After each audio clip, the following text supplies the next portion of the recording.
was a San Diegan philosopher or an American philosopher. They're both true, but there wasn't a Greece at the time. It was more. It was kind of like the region of Greece.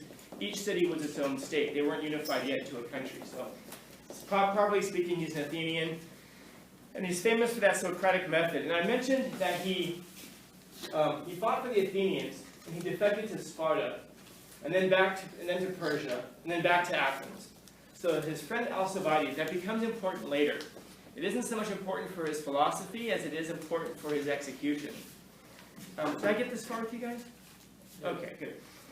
So during the Peloponnesian War, he was fighting for the Athenians. He pissed them off. He went to Sparta, which was the enemy. That's who they were fighting against. And then he was over there and he pissed them off because that's what Alcibiades does. And then he went to Persia after that because Persians were involved in the war as well. And then he pissed them off, so he went back to Athens because Athens offered him a deal to come back and command their forces. So this is a guy who was a traitor. This guy had no ethics. This guy had no morals. Now, Socrates, very importantly also, he believed that Athens was defeated because he believed that Sparta was a superior country with a superior political system. And he made no mistake about letting people know that. He went around Athens and would remind them, hey, you know why we lost this war? Because we suck. Our culture is degenerate. We're idiots. And he made a really strong point of letting people know that. So again, this is important kind of for his philosophy, but specifically it's important because we're going to see how his life ends. He was unemployed. He was married to Xanthippe. Did I talk about her last time to you guys, his wife? Mm-hmm. I did, okay. That she sucked. No, she was great.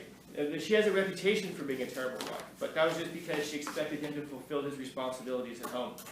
Now, we're going to see why, by the way. Socrates was not I think they had 3 children. I think it was 2 or 3 children. I want to say it was 3. And we know who they were, and they weren't people of particular note after that. I mean, it's difficult to be a person of note after Socrates was your father, but he never took care of them. He never was a father to them. And it wasn't because he was just a deadbeat. I mean, he was. But it was more because it was out of principle. He didn't think it mattered how your parents raised you. He believed that people's personalities were already set and that there wasn't much of an influence at all that your environment could have on you. Remember, we talked about the differences between like a Freudian materialist perspective, which says that all of your behaviors are determined by material, by physical matter. And then you've got Jung, who says, well, there's physical matter, but there's also this other thing called spirit, soul, and he was kind of his rationalist where he combined them. Remember, Socrates, as we say here, is an idealist. So he believes that everything that you could possibly know comes through the spirit and soul. We'll see what he means by that in just a short bit. So what that means is that your personality is already established and set. So it doesn't really matter how you're raised. Your character is going to reveal itself. So he wasn't just avoiding his children, he was avoiding responsibility. He just genuinely thought it didn't matter. Socrates never wrote anything down. And again, he was an idealist. And that means I did talk to you guys a little bit about Plato as well. He's a student. He established the first school in the Western world. One of the first schools in the Western world. He wrote the dialogues. And he was a Pancratian champion. What's funny is one of my former students messaged me because he was watching this podcast by Lex Friedman's guy. He's an MIT guy who does artificial intelligence and cognitive science. And that guy he's also a black belt in jiu-jitsu. So he was talking about, one of his guests was talking about Plato and him having been a Pancratian champion. All right. And then I think I got as far as showing you these pictures, these CGI things. I think that's as far as we got, right? Mm-hmm. Okay, perfect. All right. Very important. Politics. Socrates believed that there were 5 regimes, 5 ways of running your government. 5 ways of running your government. The first one, and you want to get these down, is the aristocracy. The aristocracy. And the aristocracy doesn't mean like kings and queens the way we think of it. The aristocracy is it's the ideal state. And that's when you're ruled by people who have wisdom. Essentially, ruled by those who have merit. In other words, you're merititious. People who have merit. In other words, the people who run the state are the people who should run the state because they particularly have merit. So. And he identifies specifically this group of people called the Philosopher Kings. I have that in red here. Philosopher Kings. That's, I guess, one way of translating it. You can think of Philosopher Kings as little Jedi. They're little kids who were, so they're people who were identified when they were little kids as having the character traits. So he believed, for example, that there were these three classes of people. You essentially had like the philosophers, the warriors, and then everybody else. So if you're watching a playground and you see little kids running around playing, you can start to gather, even at a very early age, who's who. So you have the one kid who goes around and like starts to bully people around or whatever, or push people around. That's the kid who's probably going to be part of the soldier class. Those are good. Those are guys who are going to want to channel their aggression to become warriors. Then you've got the kids who are just running around having fun and being bullied. Those are the kids who are going to grow up to just be like the everyday people, the common people. And you've got that one little kid once in a great while, who's sitting in the corner just watching everything, paying attention, probably by themselves, probably an introvert, and that's the person who you look at and say, okay, they might have the characteristics to become a philosopher king. So the idea is that you recognize them when they're little kids, you take them away from their families, so that way they don't develop emotional attachments to their families. Never mind the early childhood trauma that goes along with that. You just take them away from their families, and then you raise them up in the virtues of like justice, purity, these virtues, courage, honor, and then you raise them up to be these people, so that when they grow up, they don't have emotional attachments to people generally. They have attachments to truth and justice and all that. And those are the people who come to rule a society. So he thinks that ruling a society is a very specialized task, and that an ideal state, the perfect state, would be one that's run by the philosopher kings. And he refers to that as the aristocracy. After that, so he sees this as like a system where things might start here, but over time they degenerate, and they degenerate, and they degenerate, and they degenerate. So a society might start as an aristocracy, but over time it's going to degenerate and become the next thing, which is a timocracy. Timocracy. And a timocracy is based on honor. Timocracy. It's based on honor. So in other words, I don't know how to say it any clearer than that. It's just honor. Things like power, the virtues of things like courage, strength. We respect that. We respect honor and courage. We don't respect. It isn't even so much about money. It isn't about intelligence. It's just you see people who live by these virtues of honor, courage, strength, things like that, and we admire them. Think about people throughout history who you can think of as having that kind of a character, and that's what we would respect. So he believed, my voice is changing. He believed that was what Sparta was. Sparta was a state that respected courage, honor, strength. That's why we think of them as being militaristic. So you can see what's important to them. Aristocracy, what's important to them is merit, people who deserve it. Timocracy, the people who rule are the people who have honor. And you realize that that's kind of like the guiding virtue of your society. So you can think of these things as being the guiding virtue. We have them up here. The guiding virtue, honor, merit. And then you have oligarchy. Oligarchy is ruled by a few people. Ruled by a few people. You can tell me if this sounds familiar. We're no longer concerned about merit. We're no longer really concerned about honor. We're more concerned about money. And we look to people who have lots of it, and we think, wow, they have a lot of money. We should let them run things, because after all, they have a lot of money, because that's the thing that we aim at. Again, in a democracy, we look at people who have honor, and we say, that's a virtuous person. We should be led by the virtuous, by the honorable. In oligarchy, we say, nah, we should be run by the people with the money, because after all, that's what we want, and maybe they can help us get more of it. So, properly speaking, an oligarchy is just when you're ruled by a few people. The way that Socrates is using it, you're ruled by a few people, but it's for money.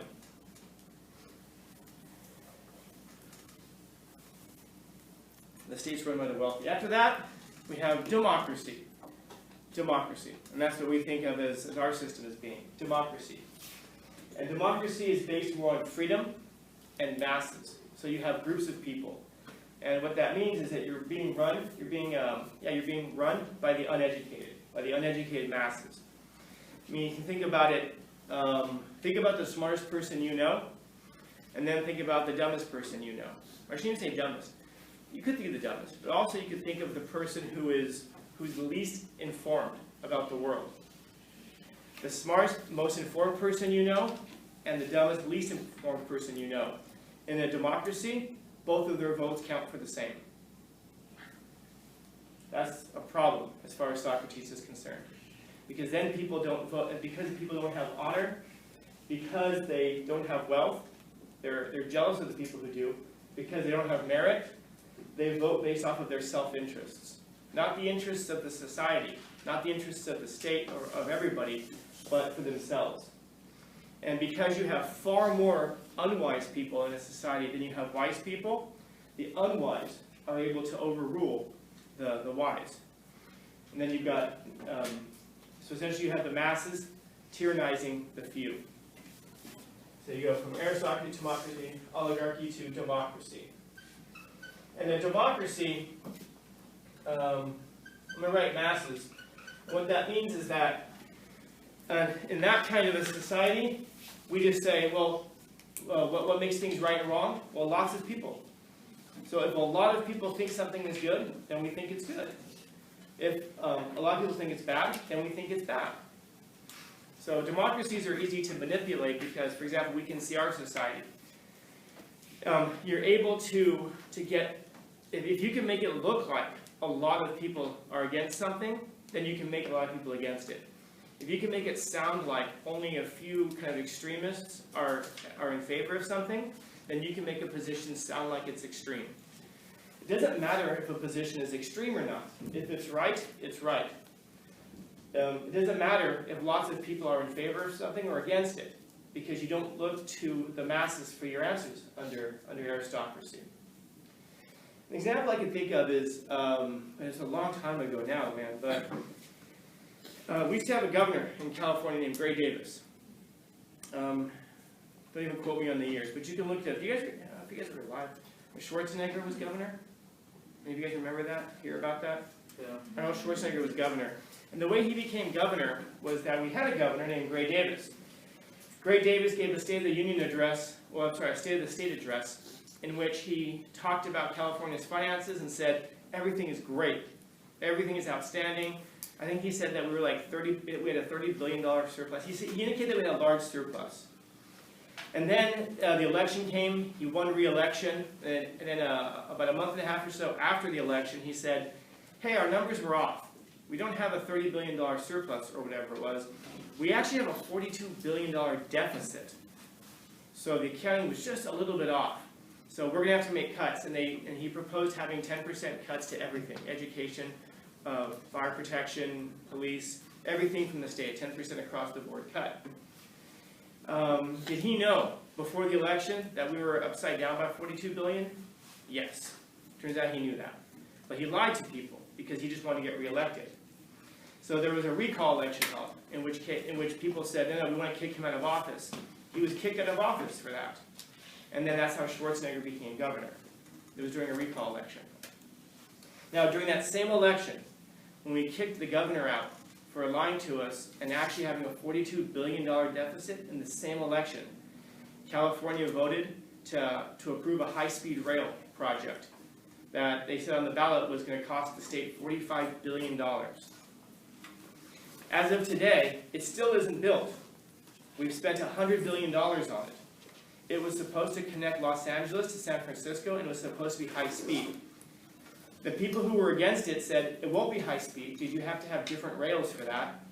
It won't cost $45 billion. It'll cost probably 4 or 5 times that. And then on the ballot they're saying, no, it's not going to cost that. And yes, we can use some of those rails. So it turns out you can't use those rails, and you can't go from LA to San Francisco.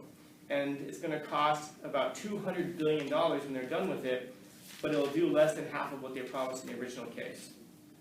Now, Show of hands, how many of you guys love jumping on that rail system that we have in California? Oh, nobody, huh? You see the problem. Why the hell would we approve a $45 billion project when we're kicking a governor out for overspending? That's democracy. Get rid of him. He's a piece of crap. He ruined our budget. Ooh, $45 billion for rail? Sure, and we don't even use it. You know? And it's not. And any rational examination of it at the time would have told us it's not going to work. You can't spend that kind of. Because we like to look to places like China, Japan, and say, look, the Japanese have high-speed rail and it works great for them. It's a very different culture. They don't have cars, interestingly enough, the way that we do. They're so densely populated. They built their rail lines at the time, originally, to be for high speed. Our rail systems go back to like the 19th century in a lot of cases. And even if they're more modern, they can't carry high-speed trains. They're different kinds of trains. Any kind of an objective analysis at the time said that that was the case. But I wonder, as I'm explaining this to all of you, show of hands, how many of you are thinking about something, or at least in the last few minutes, have been thinking about something completely different from what I'm talking about, and you've been lost as I'm talking about high-speed rail lines? Yeah, this is part of the problem. And yet, understand, and just understand what I mean by this, you all would have been allowed to, most of you would have been allowed to vote in that election. You're over 18. This is the problem with democracy. I have no idea what the hell is going on. I don't know what he's talking about, but yeah, trains are cool, sure. This is the problem with democracy as Socrates sees it. It's ruled by popularity, not by what's right and wrong. And so Socrates believed that, this is what Athens' system was at the time. We vote for what's popular, not what's right. And then finally what happens is, because of democracy, we destroy the system. We ruin it. Because in order for democracy to work, we all have to get educated. We all have to stay active. We all have to participate in the system. And we have to stay up to date on the news. We have to stay up to date. We have to hold politicians accountable. It's a lot of work. So because it's a lot of work, we don't do it. And because we don't do it, a few people tend to ruin the whole thing. Well, actually, the masses of us tend to ruin the whole thing because we support the few. And then we end up in a state called tyranny, which means that there's one person who comes to the rescue and tells us, hey, don't worry, I can fix everything. Are there times in history where you can think about that happening? And as we know, tyranny never goes well. And that one person, when they are given the powers to try to fix things, never give it back. Instead, they keep it for themselves. And then eventually, hopefully, there's some sort of a revolution. But understand that that revolution is bloody, man. That's the thing to keep in mind when we talk about this degeneration from democracy. We look at it and we're like, I don't want to get involved. Okay, but understand it's not you, but it might be your children or your grandchildren who are going to have to deal with this. And this is where it gets bloody. Because the only way to undo this is to revolt. And then a lot of people are going to have to die when you do that. And it might be your children. It might be your grandchildren. That's the weight of democracy. But we don't think of it that way. We think of it as, train, I don't care, man. I just want to go to work. I just want to go to this party. I just want to hang out with my family and friends. I don't care. But that's what leads to that. It's the I don't care part that leads to that. Because you still get to vote, you still get a voice, and then it ends up with that. Because you can't live under this system. You can't live under tyranny. It doesn't last. It can't. Because the state will fold on itself eventually. And again, in the process, lots and lots of people are going to die. So is that us or what? Yeah. We'll eventually get there. We're getting there right now. Were we ever there? I can't see your, I saw your face for the first time on Saturday. Do you realize that? Yeah. I walked out of this classroom, I passed you out here, and you asked me to use my microwave. It took me a second, I recognized your hair. But no joke, I looked at him like, that's what he looks like? I've never seen your face before. No, but it's true. All of you in here, I mean, don't do this, but shit, all of you in here could rob me on the street, and they go, what do they look like? I mean, and by the way, don't wear, but the thing is, in that case, you wouldn't wear a mask. Because then I couldn't describe you. I don't know, they were about this tall, they had a face. Can you describe the face? I don't know, it had features. I don't have to describe features anymore. Yeah, and then you could come in on Monday and bring me a coffee with the money you stole from me. And I would never notice. Which, by the way, would be the polite thing to do. Don't act like you would beat them up too, bruh. Yeah, it's true.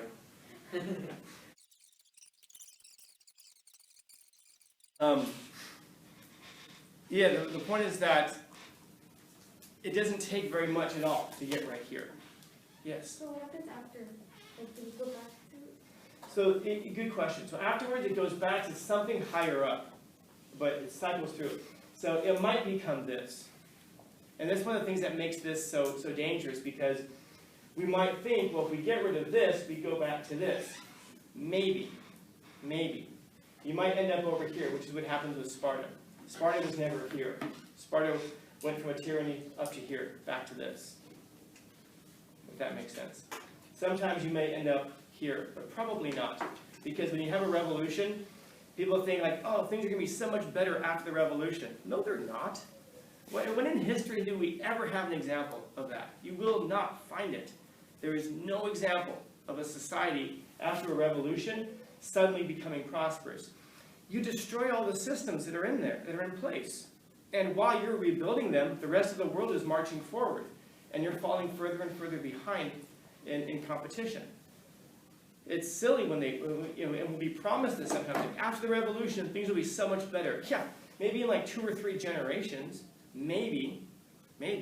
But right off the bat, even when you look at like, this is one of the problems when we look at history. Like if you read about the American Revolution, it sounds like the thing just happened in like 1.5 pages in a textbook.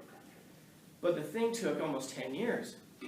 When you look at like our Constitution, we declare independence in 1776. We get our Constitution in 1789. So we're operating for 13 years with no Constitution.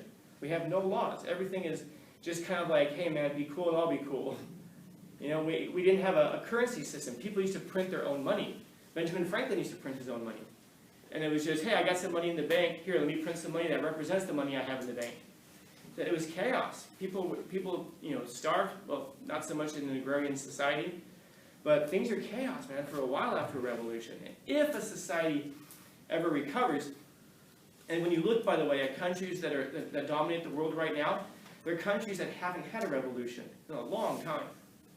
The countries that are constantly trying to get their footing are countries that had a revolution or some kind of a major political upheaval within the past century. So it isn't that things don't get better after a revolution, man. Things get worse. They get measurably and demonstrably worse for a while. So I have there are certain rules I have in life. I don't trust people who come along and say power to the people. People who say power to the people have never, ever, ever meant it. What they've meant is power to the elites in the name of the people. Don't worry, we'll rule over you, but we will rule over you graciously. But, we'll represent you. Well, you're not. You're going to represent your own interests. It's a weird thing that we look at corporations and we realize that corporations need to be monitored because of the people who run them. Well, what's different from the people who run corporations than the people who run governments? Why are we so fast to be suspicious of corporations and so trusting of governments? It's being run by humans. Under Socrates' system, they're being run by something different. But was anybody in here taken away from your families when you were a small child and taught about the virtues so that someday you rule over society? Yeah. These don't exist. Honor. How often do we sit there and look at TikTokers or YouTube personalities and go, oh my God, they're such an idiot. Well, whatever, man. They got money, though. How much money do we throw at people who don't have honor, who don't have character, who don't demonstrate the virtues? How often do we make really stupid decisions? Back when there was the housing crisis in California, during the collapse, very long story short, and by the way, you guys are still paying for this if you live in the actual city. There was essentially there was a vote to because of the cuts in education. There was a vote at the state level to increase taxes in order to, I think it was ½ cent or so, to pay for education. And people were like, oh yeah, well, it's for well, are you against education? Of course, we've had all these budget cuts for education. We have to fund education. The money was not for education. When you read the bill, I mean, it wasn't even complex. When you read the voting pamphlet, there's like a 2 or 3 sentence summary that tells you here's what the bill does. it didn't go towards classrooms. It went towards teacher salaries and teacher pensions. And it was right there in black and white. And they would sit there and go, this is for education. No, it wasn't. It was for teachers. It was because there were pay cuts at the state level, and they wanted to raise taxes on you all to pay for my salary. Even though the average teacher is almost, 65% above the median income in California. And this was at a time when there was a lot of unemployment. There was a recession. People were underemployed, not even just unemployed, but then if they could find a job, they didn't pay them as much as they used to. And I went to sleep, I remember, at night, and the bill was losing. And then I woke up in the morning, and I looked at the poll numbers, the bill passed. I remember thinking, that's hilarious. So the people who were underemployed and unemployed and getting hit hard by a recession voted to tax themselves more money so that teachers wouldn't have to take a pay cut like everybody else. Good. Good. Good for me, ish, I suppose.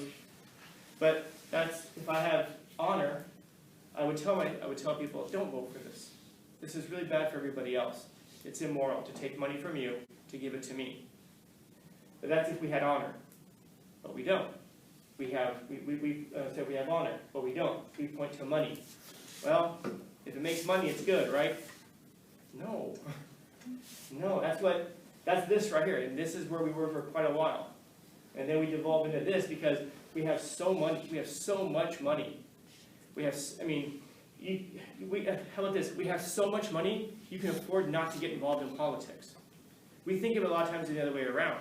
Well, if you don't have money, you're too busy working to be involved in politics.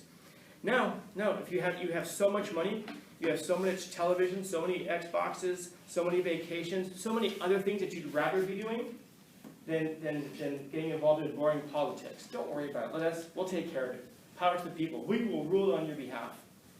Okay, wonderful. And then we see how things get destroyed, and we're like, look at the past few decades. Well, the past decade. When you look around the whole world, you have guys like, good example, like Trump. And whether you like Trump or not is not the point here. Trump was a guy who came along and shook people's hands from like other countries. Did you see his arm drag? Have you guys seen videos of this? There's a thing when you go to shake someone's hand, you're like, how are you? You're supposed to hold on firm and not let go until they let go, because you're supposed to show strength.